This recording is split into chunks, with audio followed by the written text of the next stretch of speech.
विद्यार्थियों, हम सांख्य दर्शन की चर्चा कर रहे थे। उसी के क्रम में आगे आपको प्रकृति और पुरुष के विषय में मैंने कुछ विषय आपसे डिस्कस किए थे। अब इसी को आगे बढ़ाते हुए हम सृष्टि की उत्पत्ति के विषय में चर्चा कर रहे हैं। सृष्टि की उत्पत्ति क्या है? यह सांख्य दर्शन के अनुसार पुरुष और प्रकृति का संयोग है। प्रकृति जो स्वयं जड़ात्मक है किंतु सक्रिय है, और पुरुष जो स्वयं निष्क्रिय है किंतु चेतन है। कार्य सिद्धि हेतु इनके संयोग से सृष्टि की उत्पत्ति होती है। सृष्टि द्वारा अहंकार, बुद्धि, मन आदि उपाधियाँ उत्पन्न होने से ही पुरुष जो है वो प्रकृति का अनुभव कर सकता है, भोग कर सकता है। अनुभूत होने के लिए प्रकृति बुद्धि आदि को उत्पन्न करती है ना। अनुभूत होने के लिए प्रकृति जो है वो बुद्धि आदि को उत्पन्न करती है, और भोक्ता द्वारा अनुभूत होने पर प्रकृति के प्रयोजन की सिद्धि होती है, प्रयोजन की पूर्ति होती है। और पुरुष भी प्रकृति के संयोग का इच्छुक होता है, क्योंकि इससे विवेक ज्ञान प्राप्त कर वह अपना स्वरूप पहचान कर मोक्ष प्राप्त कर सकता है, मुक्ति प्राप्त कर सकता है, कैवल्य प्राप्त कर सकता है। पुरुष बुद्धि द्वारा विवेक ज्ञान प्राप्त कर सकता है। मन, इंद्रियां, बुद्धि को ज्ञान प्राप्त कराने में सहायक होती हैं, और पुरुष सृष्टि की उत्पत्ति में, बुद्धि आदि की उत्पत्ति में विवेक प्राप्त करने के लिए सहायक होता है। तो इस प्रकार दोनों का ही प्रयोजन सृष्टि की रचना से सिद्ध होता है, पुरुष का भी और प्रकृति का भी। प्रकृति जो प्रलयावस्था में साम्यावस्था में होती है, और पुरुष के संयोग से गुणों में क्षोभ, गुणों में विचलन होता है, और गुण जो है वो विभिन्न अनुपातों में संयुक्त होते हैं, और उससे सृष्टि की रचना का आरंभ होता है।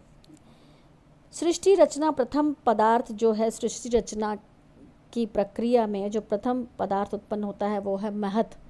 और महत जो है वो विकास में अत्यंत महत्वशाली है। इसे आभ्यंतर रूप में महत को बुद्धि कहा गया है, और ये इसमें सत्व की प्रधानता स्वीकार की गई है। अब बुद्धि का कार्य क्या स्वीकार किया गया है? बुद्धि का कार्य निश्चित ज्ञान प्राप्त करना, कर्म करना, और बुद्धि स्वयं अपने को तथा विषयों को प्रकाशित करती है, यानी उनको विषयों को स्पष्ट करती है। और सत्व प्रधान में बुद्धि में धर्म, ज्ञान, वैराग्य, ऐश्वर्य उत्पन्न होता है, और तम में इसकी विपरीत गुण या विपरीत परिस्थितियाँ होती हैं। तो पुरुष की सन्निकटता से जड़ात्मक प्रकृति भी उसके प्रतिबिंब से चेतन के समान प्रतीत होती है, चैतन्य प्रतीत होती है। इंद्रियां जो हैं मन बुद्धि के लिए तथा बुद्धि पुरुष के लिए कार्य करती है। तो और जीवात्मा के बोध का साधन भी क्या है? बुद्धि।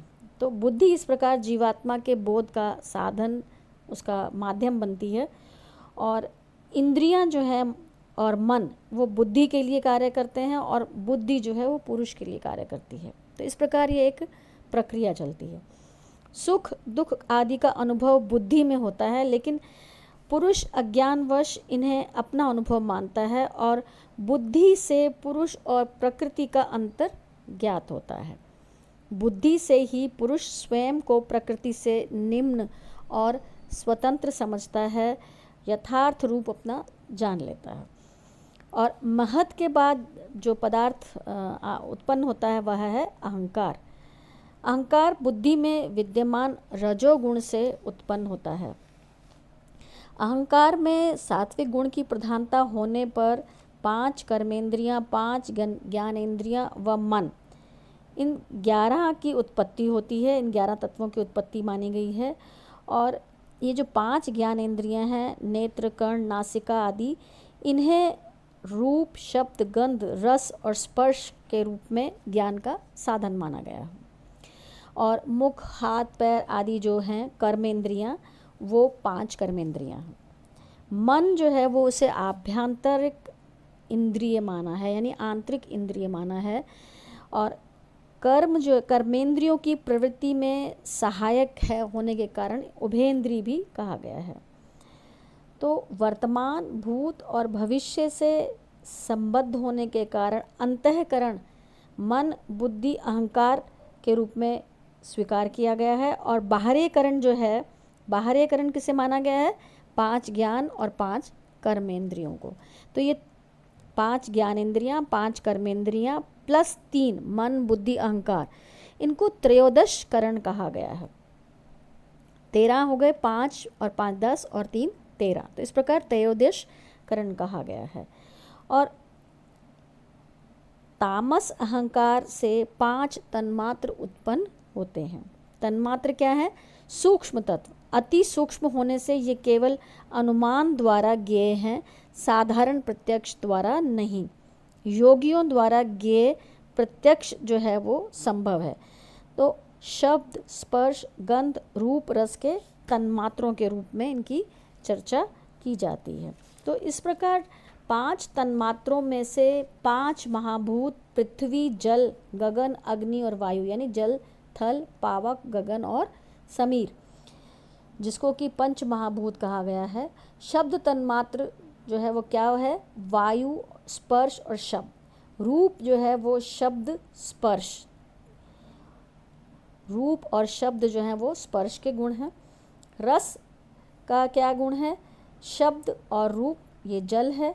गंध, शब्द, रस, ये पृथ्वी के रूप में, पृथ्वी का तत्व है।